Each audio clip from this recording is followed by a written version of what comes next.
When I'm at home, I'm changing nappies most of the time, or going out with the children and things.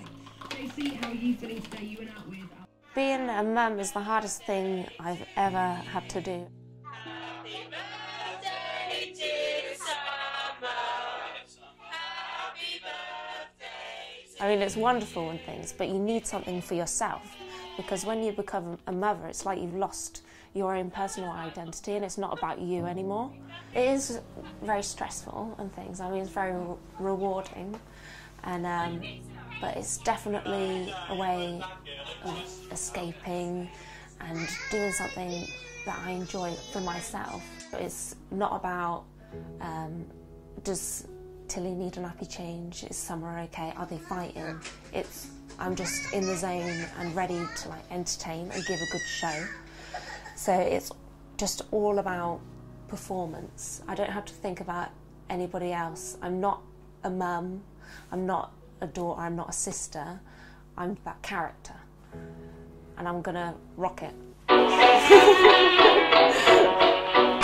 on, look, we've got a dancer over there, Michael Jackson.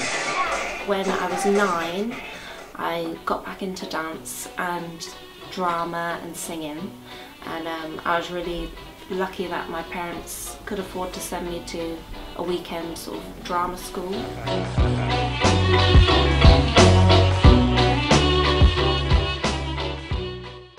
Oh, look at that one, that's lovely. With my family, like, they've always been so supportive. I had no qualms or fears or anything telling them about it straight away, because I was just so excited about doing it and things. So it just came naturally for me to ring up and tell my family about it. Everybody's very sort of positive about it. That was just a very like chatty person, so, and because she works in like social services and that, she could see like another foster care and be like, oh yeah, how are you? This is my daughter. She's a burlesque dancer, you know.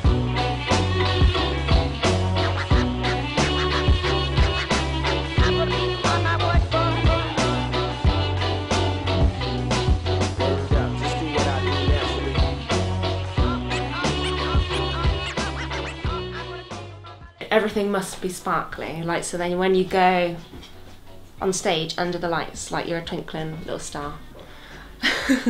Most of the stuff I make myself. I will usually buy, say, a bra set or something, or a corset already made, because I don't have them sort of skills to be able to make bras and things. So, and then you tend to embellish it to the way I need it for my routine. And the process can go from just being sort of sat in my living room and sort of just drawing doodles of what I want the costume to look like. But the costume comes secondary to what the music and the routine is. Because for me, I always find the music first. I'll like hear a piece of music and think, oh yeah, I can see myself doing a routine to that, and it just sort of spirals from there. And I really didn't know what I wanted my name to be, because there'd already been so many at that time, even 2007. And I chose mine by lady, because I thought I was a little bit sort of posh. And Lolly was because I had a little foster brother who couldn't say my name, Lauren, so he used to call me Lolly. And then Rouge was just because I had red hair. This is the picture of the first time I ever performed in December 2007. When I was at uni. So yeah, as you can see, it's just really basic. It's like a Christmas tree in the background. But I just love it, like, because I look at my eyes and I can see like the kind of bit glazed over. Because I remember down in a drink before I went on first time. The first time you do it is very special. I don't know how you'd compare it really. For me, it was like finding yourself, because I just found something that I knew I was going to do for years and years to come, and you kind of get that bug. One of my philosophies in life is, I think, that we need to do what makes us happy, as long as we're not hurting anybody. You know, if other people aren't comfortable with it, well, that's down to them. As long as you're not hurting anybody, you must do it. There's all sorts. There's drag style burlesque, there's just burlesque. It's everything esque you can think of, really. In burlesque, what is so brilliant about it is that there's no strict rule about how you need to look, how tall you need to be, what size you need to be. It is totally open in that way. And there are ladies that are older, that are young, that are large, that are small, thin, some with big boobs, some with like tiny, tiny little boobies. And there's a place for everybody in burlesque. Well, what does that say to you then, when you look at that? I hate it. What do you hate about it? Say it. I just think my face is really fat. Yeah. That's just like the puppy fat stage, isn't it? Yeah, so That's on the normal. I weren't very confident then at that stage.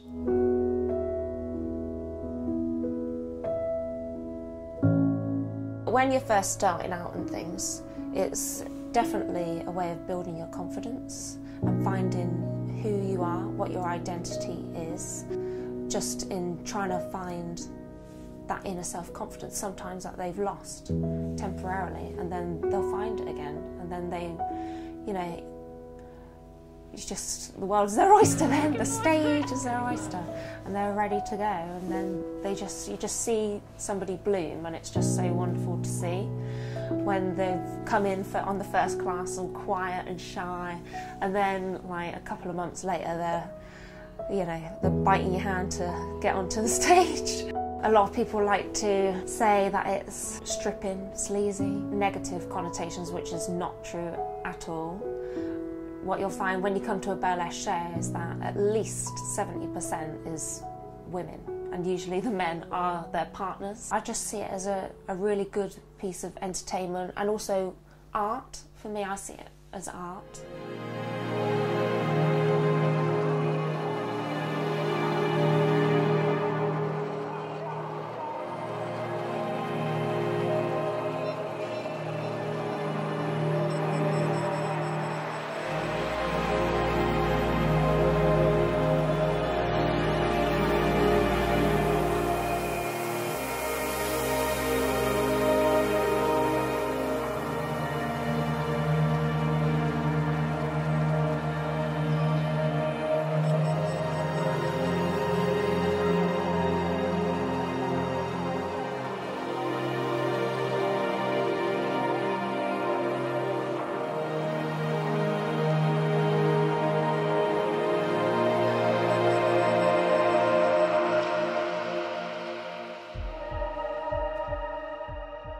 My name's Lauren Causer, aka Lady Lolly Rouge, and I'm a mother of 2 toddlers.